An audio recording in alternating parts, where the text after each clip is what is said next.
Hedder du Arne? Føler du også alle dine venner har købt håndvægte og begyndt at træne? Synes du selv, at du er lidt slatten og slap? Så køb de her super håndvægte, de koster ikke meget, og med dem vil du få en masse anerkendelse fra dine venner. Og tænk, du kan også få realiseret dig selv. Du skal kun overveje, hvilke vægte du skal med til din håndvægte. Tænk på alle de problemer, du får løst. Så for den sølle pris af kun 450 kroner, kan du blive den næste inden for fitnesskulturen. Er det ikke godt? Okay, så der er flere forskellige behov i det her.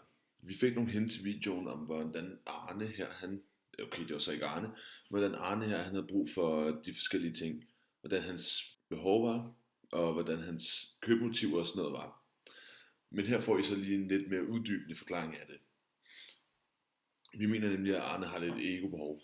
Og det mener vi, fordi han køber de her håndvægte, fordi han gerne vil blive større, og han vil gerne få noget anerkendelse. Han vil gerne arbejde hårdt, og han vil gerne være stor. Folk skal lægge mærke til ham. Det er, hvad vi ser som et ego-behov.